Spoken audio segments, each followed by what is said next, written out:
नमस्कार मेरे प्रिय श्रोताओं। आज मैं आप सबको प्रेमचंद जी द्वारा लिखित कहानियों की श्रृंखला में उनकी एक बहुत ही मनोरंजक कहानी सुनाने जा रही हूँ, जिसका नाम है लांछन। दोस्तों, यदि आपको मेरा वाचन पसंद आता है तो आपसे मेरी ये रिक्वेस्ट है कि आप मेरे इस चैनल को सब्सक्राइब कर लीजिए और मेरी कहानियों को लाइक और शेयर और हाँ, बेल आइकन ज़रूर दबा लीजिएगा, क्योंकि इससे आपको मेरी आने वाली कहानियों की नोटिफिकेशंस मिलती रहेंगी। तो आइए सुने कहानी लांछन। अगर संसार में ऐसा प्राणी होता जिसकी आंखें लोगों के हृदय के भीतर घुस सकती, तो ऐसे बहुत कम स्त्री पुरुष होंगे जो उसके सामने सीधी आंखें करके ताक सकते। महिला आश्रम की जुगनू बाई के विषय में लोगों की धारणा कुछ ऐसी ही हो गई थी। वो बेपढ़ी लिखी गरीब बूढ़ी औरत थी, देखने में बड़ी सरल, बड़ी हंसमुख, लेकिन जैसे किसी चतुर प्रूफ रीडर की निगाह गलतियों पर ही जा पड़ती है, उसी तरह उसकी आंखें भी बुराइयों ही पर पहुंच जाती थीं। शहर में ऐसी कोई महिला न थी जिसके विषय में दो चार लुकी छिपी बातें उसे न मालूम हो। उसका ठिगना स्थूल शरीर, सिर के खिचड़ी बाल, गोल मुंह, फूले फूले गाल, छोटी छोटी आंखें उसके स्वभाव की प्रखरता और तेजी पर पर्दा सा डाले रहती थीं। लेकिन जब वो किसी की कुत्सा करने लगती तो उसकी आकृति कठोर हो जाती, आंखें फैल जाती और कंठ स्वर कर्कश हो जाता। उसकी चाल में बिल्लियों का सा संयम था। दबे पांव धीरे धीरे चलती, पर शिकार की आहट पाते ही जस्त मारने को तैयार हो जाती थी। उसका काम था महिला आश्रम में महिलाओं की सेवा टहल करना, पर महिलाएं उसकी सूरत से कांपती थीं। उसका ऐसा आतंक था कि ज्यों ही वो कमरे में कदम रखती, होठों पर खेलती हुई हंसी जैसे रो पड़ती थी। चहकने वाली आवाज़ें जैसे बुझ जाती थीं, मानो उनके मुख पर लोगों को अपने पिछले रहस्य अंकित नजर आते हों। पिछले रहस्य? कौन है जो अपने अतीत को किसी भयंकर जंतु के समान कटघरों में बंद करके न रखना चाहता हो? जुगनू के दिल में हजारों मुर्दे गड़े पड़े थे और वो ज़रूरत पड़ने पर उन्हें उखाड़ दिया करती थी। जहाँ किसी महिला ने दून की ली या शान दिखाई, वहाँ जुगनू की त्योरियां बदलीं। उसकी एक कड़ी निगाह अच्छे अच्छे को दहला देती थी, मगर ये बात न थी कि स्त्रियां उससे घृणा करती हों। नहीं, सभी बड़े चाव से उससे मिलती और उसका आदर सत्कार करती। अपने पड़ोसियों की निंदा सनातन से मनुष्य के लिए मनोरंजन का विषय रही है और जुगनू के पास इसका काफी सामान था। नगर में इंदुमती महिला पाठशाला नाम का एक लड़कियों का हाई स्कूल था। हाल में मिस खुर्शेद उसकी हेड मिस्ट्रेस होकर आईं। शहर में महिलाओं का दूसरा क्लब न था। मिस खुर्शेद एक दिन आश्रम में आईं। ऐसे ऊंचे दर्जे की शिक्षा पाई हुई आश्रम में कोई देवी न थी। उनकी बड़ी आव भगत हुई। पहले ही दिन मालूम हो गया कि मिस खुर्शेद के आने से आश्रम में एक नए जीवन का संचार होगा। कुछ इस तरह दिल खोल कर हरेक से मिली, कुछ ऐसी दिलचस्प बातें की कि सभी देवियां मुग्ध हो गईं। गाने में चतुर थीं, व्याख्यान भी खूब देती थीं और अभिनय कला में तो उन्होंने लंदन में नाम कमा लिया था। ऐसी सर्वगुण संपन्न देवी का आना आश्रम का सौभाग्य था। गुलाबी गोरा रंग, कोमल गाल, मद भरी आंखें, नए फैशन के कटे हुए केश, एक एक अंग सांचे में ढला हुआ, मादकता की इससे अच्छी प्रतिमा न बन सकती थी। चलते समय मिस खुर्शेद ने मिसेस टंडन को, जो आश्रम की प्रधान थीं, एकांत में बुलाकर पूछा, वो बुढ़िया कौन है? जुगनू कई बार कमरे में आकर मिस खुर्शेद को अन्वेषण की आंखों से देख चुकी थी, मानो कोई शहसवार किसी नई घोड़ी को देख रहा हो। मिसेस टंडन ने मुस्कुराकर कहा, यहाँ ऊपर का काम करने के लिए नौकर है, कोई काम हो तो बुलाऊं? मिस खुर्शेद ने धन्यवाद देकर कहा, जी नहीं, कोई विशेष काम नहीं है, मुझे बड़ी चालबाज मालूम होती है। ये भी देख रही हूँ कि वो सेविका नहीं स्वामिनी है।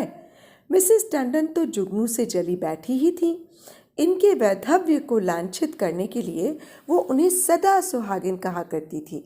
मिस खुर्शीद से उसकी जितनी बुराई हो सकी वो की और उससे सचेत रहने का आदेश दिया। मिस खुर्शीद ने गंभीर होकर कहा, तब तो भयंकर स्त्री है, तभी सब देवियां इससे कांपती हैं। आप इसे निकाल क्यों नहीं देती? ऐसी चुड़ैल को एक दिन न रखना चाहिए। मिसेस टंडन ने अपनी मजबूरी बताई। कैसे निकाल दूं? जिंदा रहना मुश्किल हो जाएगा। हमारा भाग्य उसकी मुट्ठी में है। आपके सामने भी 2-4 दिन में उसके जौहर खुलेंगे। मैं तो डरती हूँ कहीं आप भी उसके पंजे में न फंस जाएं। उसके सामने भूल कर भी किसी पुरुष से बातें न कीजिएगा।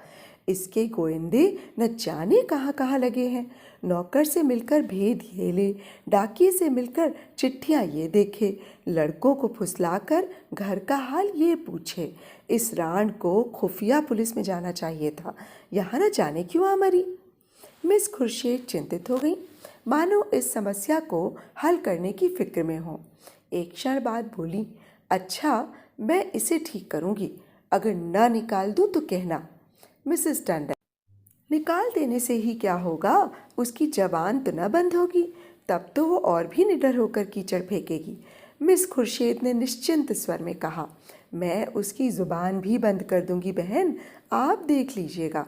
टके की औरत यहाँ बादशाहत कर रही है, मैं ये बर्दाश्त नहीं कर सकती।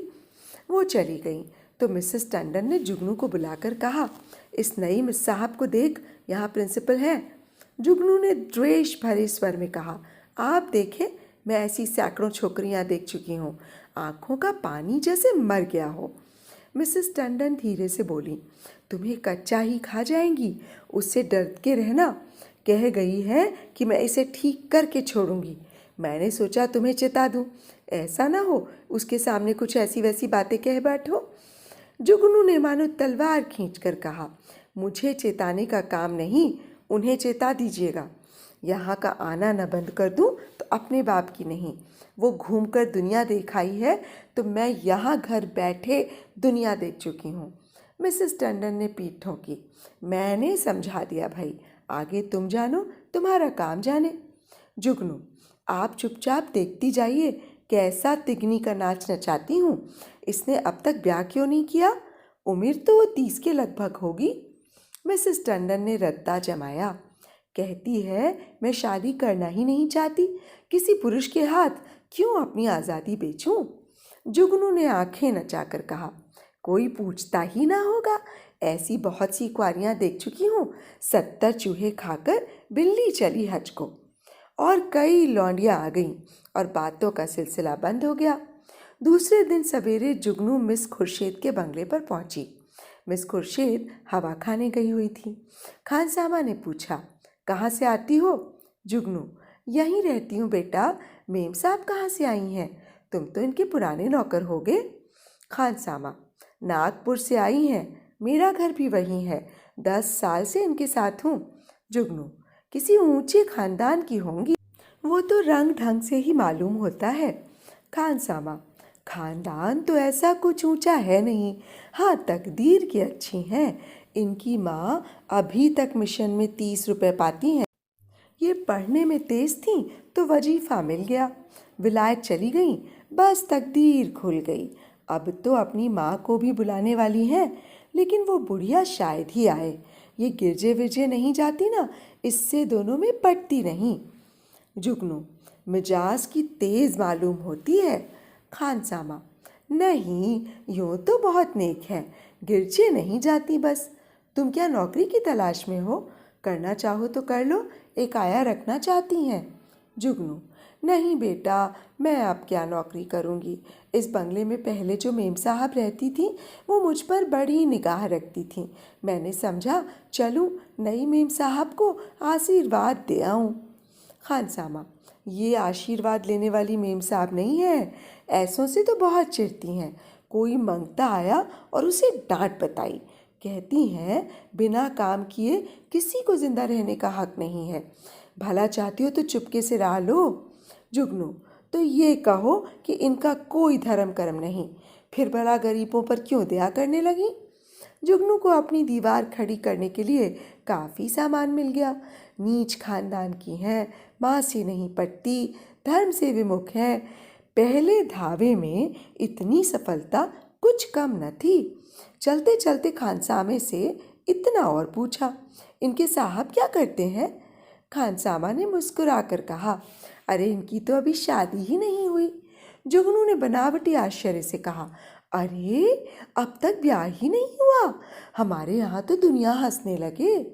खानसामा, अपना अपना रिवाज है, इनके यहाँ तो कितनी ही औरतें उम्र भर ब्याह नहीं करती।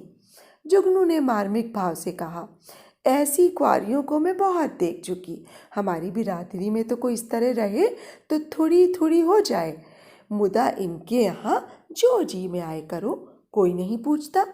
इतने में मिस खुर्शीदा पहुंची। गुलाबी जाड़ा पड़ने लगा था। मिस साहब साड़ी के ऊपर ओवरकोट पहने हुई थी। एक हाथ में छतरी थी, दूसरे में छोटे कुत्ते की जंजीर। प्रभात की शीतल वायु में व्यायाम ने कपोलों को ताज़ा और सुर्ख कर दिया था। जुगनू ने झुककर सलाम किया, पर उन्होंने उसे देखकर भी न देखा। अंदर जाते ही खानसामे को बुलाकर पूछा, ये औरत क्या करने आई है? खानसामे ने जूते का फीता खोलते हुए कहा, भिखारिन है हुजूर, पर औरत समझदार है। मैंने कहा यहाँ नौकरी करेगी तो राजी नहीं हुई। पूछने लगी इनके साहब क्या करते हैं।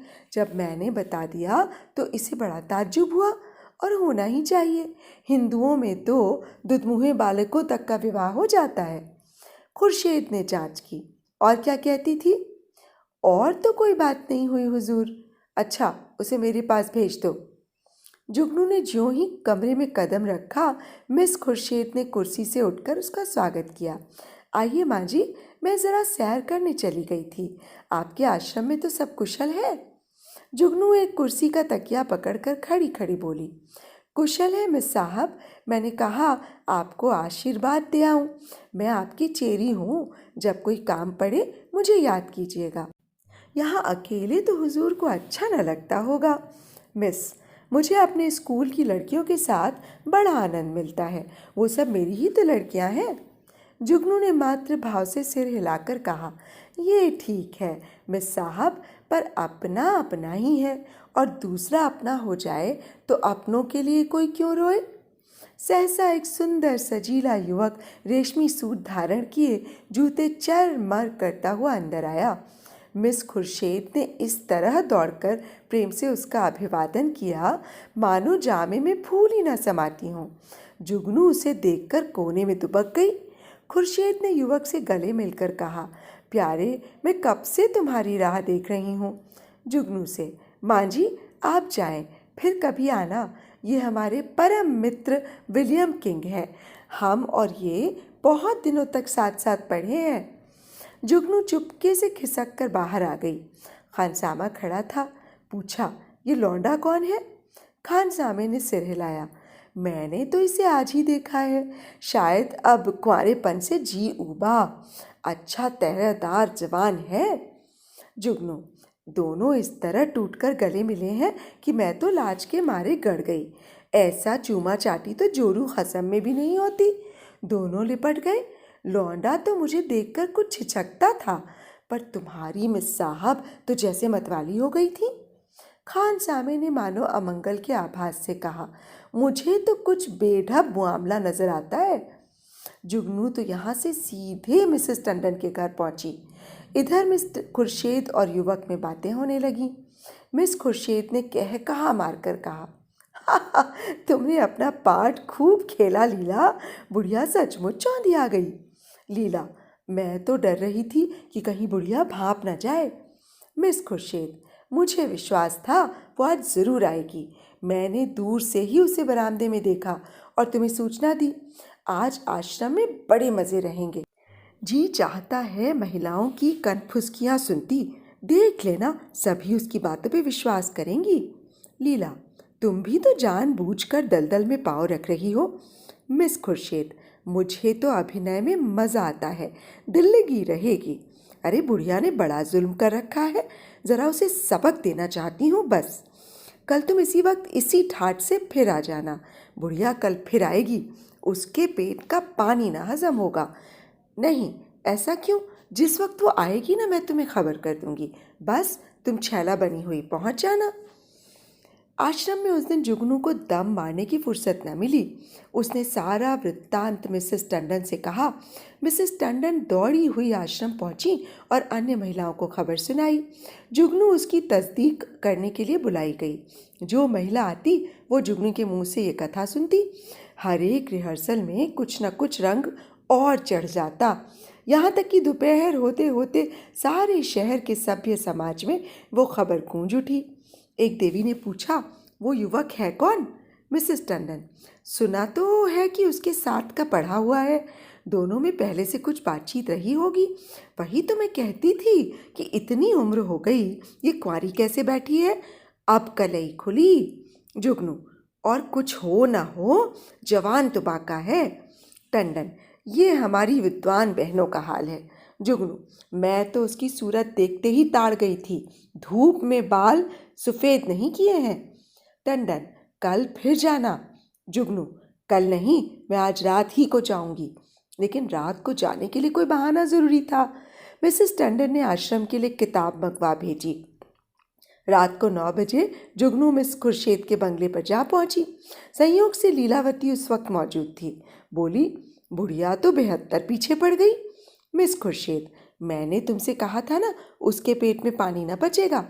तुम जाकर रूप भर आओ। तब तक मैं बातों में लगाती हूँ। शराबियों की तरह अंट शंट पकना शुरू करना, मुझे भगा ले जाने का प्रस्ताव भी करना। बस यूं बन जाना जैसे अपने होश में ही नहीं हो।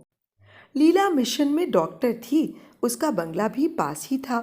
वो चली गई तो मिस खुर्शीद ने जुगनू को बुलाया। जुगनू ने एक पुर्जा देकर उसको कहा, मिसेस टंडन ने ये किताब मांगी है। मुझे आने में देर हो गई। मैं इस वक्त आपको कष्ट न देती, पर सवेरे ही वो मुझसे मांगेंगी।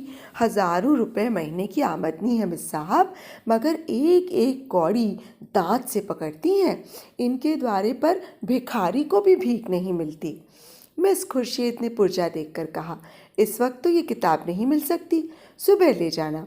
तुमसे कुछ बातें करनी है। बैठो, मैं अभी आती हूँ। वो पर्दा उठाकर पीछे के कमरे में चली गई और वहाँ से कोई 15 मिनट में एक सुंदर रेशमी साड़ी पहने, इत्र में बसी हुई, मुंह पर पाउडर लगाए निकली। जुगनू ने उसे आंखें फाड़ कर देखा। ओहो, ये श्रृंगार! शायद इस समय वो लौंडा आने वाला होगा, तभी ये तैयारियां हैं। नहीं तो सोने के समय कुंवारियों को बनने संवरने की क्या जरूरत? जुगनू की नीति में स्त्रियों के श्रृंगार का केवल एक उद्देश्य था, पति को लुभाना। इसीलिए सुहागिनों के सिवा श्रृंगार और सभी के लिए वर्जित था। अभी खुर्शीद कुर्सी पर बैठने भी न पाई थी कि जूतों की चरर मरर सुनाई दी और एक क्षण में विलियम किंग ने कमरे में कदम रखा।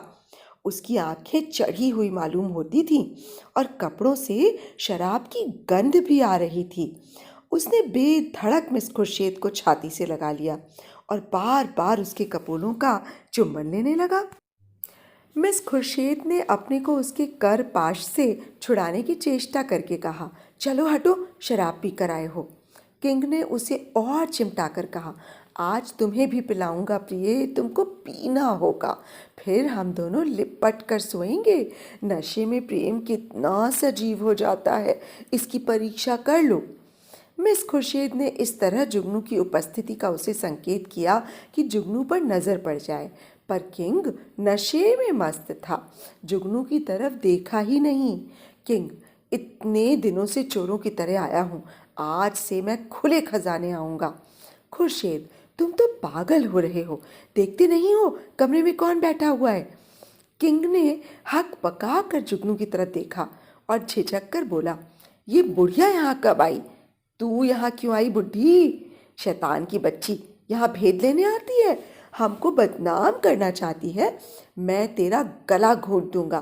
ठहर, भागती कहाँ है? मैं तुझे जिंदा ना छोड़ूंगा। जुगनू बिल्ली की तरह कमरे से निकली और सिर पर पांव रख कर भागी। उधर कमरे से कह कहे उठ उठकर छत को हिलाने लगे। जुगनू उसी वक्त मिसेस टंडन के घर पहुंची। उसके पेट में बुलबुले उठ रहे थे। पर मिसेस टंडन सो गई थीं। वहां से निराश होकर उसने कई दूसरे घरों की कुंडी खटखटाई, पर कोई द्वार न खुला और दुखिया को सारी रात इसी तरह काटनी पड़ी, मानो कोई रोता हुआ बच्चा गोद में हो। प्रातःकाल वो आश्रम में जा कूदी। कोई आध घंटे में मिसेस टंडन भी आईं। उन्हें देखकर उसने मुंह फेर लिया। मिसेस टंडन ने पूछा, रात क्या तुम मेरे घर आई थी? इस वक्त मुझसे महाराज ने कहा। जुगनू ने विरक्त भाव से कहा, प्यासा ही तो कुएं के पास जाता है, कुआं थोड़े ही प्यासे के पास आता है। मुझे आग में झोंक कर आप तो दूर हट गई। भगवान ने मेरी रक्षा की, नहीं तो कल जान ही गई थी। मिसेस टंडन ने उत्सुकता से कहा, क्या हुआ? क्या कुछ कहो तो। मुझे तुमने जगा क्यों न लिया? तुम तो जानती हो मेरी आदत जल्दी सो जाने की है। महाराज ने घर में घुसने ही ना दिया, जगा कैसे लेती? आपको इतना तो सोचना चाहिए था कि वो वहाँ गई है तो आती होगी। घड़ी भर बाद ही सोती तो क्या बिगड़ जाता? पर आपको किसी की क्या परवाह। तो क्या हुआ? मिस खुर्शीद मारने दौड़ी? अरे वो नहीं मारने दौड़ी, उनका वो खसम है ना, वो मारने दौड़ा। लाल आंखें निकाले आया और मुझसे कहा, निकल जा। जब तक मैं निकलूं तब तक हंटर खींचकर दौड़ ही तो पड़ा। मैं सिर पर पाँव रखकर न भागती तो चमड़ा उधेड़ डालता। और वो राण बैठी तमाशा देखती रही। दोनों में पहले से सधी बधी थी। ऐसी उल्टाओं का मुंह देखना पाप है। बेसवा भी इतनी निर्लज्ज ना होगी। जरा देर में और देवियाँ आ पहुंची। ये वृत्तांत सुनने के लिए सभी उत्सुक हो रही थीं। जुगनू की कैंची अविश्रांत रूप से चलती रही। महिलाओं को इस वृत्तांत में इतना आनंद आ रहा था कि कुछ न पूछो। एक एक बात को खोद खोद कर पूछती थीं। घर के काम धंधे भूल गए, खाने पीने की सुधि भी ना रही और एक बार सुनकर उनकी तृप्ति ना होती थी। बार बार वही कथा नए आनंद से सुनती थीं। मिसेस टंडन ने अंत में कहा, हमें आश्रम में ऐसी महिलाओं को लाना अनुचित है। आप लोग इस प्रश्न पर विचार करें। मिसेस पांड्या ने समर्थन किया, हम आश्रम को आदर्श से गिराना नहीं चाहते। मैं तो कहती हूँ ऐसी औरत किसी संस्था की प्रिंसिपल बनने के योग्य ही नहीं। मिसेस बांगड़ा ने फरमाया, जुगनू बाई ने ठीक कहा था, ऐसी औरत का मुंह देखना भी पाप है। उससे साफ कह देना चाहिए, आप यहाँ तशरीफ न लाएं। अभी ये खिचड़ी पक रही थी कि आश्रम के सामने एक मोटर आकर रुकी। महिलाओं ने सिर उठा उठा कर देखा। गाड़ी में मिस खुर्शीद और विलियम किंग बैठे हुए थे। जुगनू ने मुंह फैलाकर हाथ से इशारा किया, वही लौंडा है। महिलाओं का संपूर्ण समूह चिक के सामने आने के लिए विकल हो गया। मिस खुर्शीद ने मोटर से उतरकर हुड बंद कर दिया और आश्रम के द्वार की ओर चली। महिलाएं भाग भाग कर अपनी अपनी जगह आ बैठीं। मिस खुर्शीद ने कमरे में कदम रखा। किसी ने स्वागत ना किया। मिस खुर्शीद ने जुगनू की ओर निसंकोच आंखों से देखकर मुस्कुराते हुए कहा, कहिए बाई जी, रात आपको चोट तो नहीं आई? जुगनू ने बहुतेरी दीदा दिलेर स्त्रियां देखी थीं, पर इस ठिठाई ने उसे चकित कर दिया। चोर हाथ में चोरी का माल लिए शाह को ललकार रहा था। जुगनू ने ऐठ कर कहा, जी ना भरा हो तो अब पिटवा दो, सामने ही तो है। खुर्शीद, वो इस वक्त तुमसे अपने अपराध की क्षमा मांगने आए हैं। रात वो नशे में थे। जुगनू ने मिसेस खुर्शीद की ओर देखकर कहा, और आप भी तो कुछ कम नशे में नहीं थी। खुर्शीद ने व्यंग समझकर कहा, मैंने आज तक कभी नहीं पी, मुझ पर झूठा इल्ज़ाम मत लगाओ। जुगनू ने लाठी मारी, शराब से भी बड़ी नशे की चीज़ है कोई तो वो उसी का नशा होगा। उन महाशय को पर्दे में क्यों ढक दिया? देवियाँ भी तो उनकी सूरत देखती। मिस खुर्शीद ने शरारत की, सूरत तो उनकी 1,00,000-2,00,000 में से एक है। मिसेस टंडन ने आशंकित होकर कहा, नहीं, उन्हें यहाँ लाने की ज़रूरत नहीं। आश्रम को हम बदनाम नहीं करना चाहते। मिस खुर्शीद ने आग्रह किया, मामले को साफ करने के लिए उनका आप लोगों के सामने आना ज़रूरी है। एक तरफा फैसला आप क्यों करती हैं? मिसेस टंडन ने टालने के लिए कहा, यहाँ कोई मुकदमा थोड़ी चल रहा है। मिस खुर्शीद, वाह, मेरी इज्जत में बट्टा लगा जा रहा है और आप कहती हैं कोई मुकदमा नहीं है। मिस्टर किंग आएंगे और आपको उनका बयान सुनना होगा। मिसेस टंडन को छोड़कर और सभी महिलाएं किंग को देखने के लिए उत्सुक थीं। किसी ने विरोध नहीं किया। खुर्शीद ने द्वार पर आकर ऊंची आवाज से कहा, तुम जरा यहाँ चले आओ। हुड खुला और मिस लीलावती रेशमी साड़ी पहने मुस्कुराती हुई निकल आई। आश्रम में सन्नाटा छा गया। देवियां विस्मित आंखों से लीलावती को देखने लगी। जुगनू ने आंखें चमकाकर कहा, उन्हें कहाँ छिपा दिया आपने? खुर्शीद, छू मंतर से उड़ गए, जाकर गाड़ी देख लो। जुगनू लपक कर गाड़ी के पास गई और खूब देखभाल कर मुंह लटकाए हुए लौटी। मिस खुर्शीद ने पूछा, क्या हुआ, मिला कोई? जुगनू, मैं ये तिरिया चरित्र क्या जानूं? लीलावती को गौर से देखकर, और मर्दों को साड़ी पहनाकर आंखों में धूल झोंक रही हो, यही तो है वो रात वाले साहब। खुर्शीद, खूब पहचानती हो? जुगनू, हाँ हाँ, क्या अंधी हूँ? मिसेस टंडन, क्या पागलों सी बातें करती हो जुगनू, ये तो डॉक्टर लीलावती हैं। जुगनू उंगली चमकाकर, चलिए चलिए, लीलावती हैं, साड़ी पहनकर औरत बनते लाज भी नहीं आती। तुम रात को इनके घर नहीं थे? लीलावती ने विनोद भाव से कहा, मैं कब इनकार कर रही हूँ? इस वक्त लीलावती हूँ, रात को विलियम किंग बन जाती हूँ, इसमें बात ही क्या है? देवियों को अब यथार्थ की लालिमा दिखाई दी। चारों तरफ कह कहे पड़ने लगे। कोई तालियां बजाती थी, कोई डॉक्टर लीलावती की गर्दन से लिपटती जाती थी, कोई मिस खुर्शीद की पीठ पर थपकियां देती थी।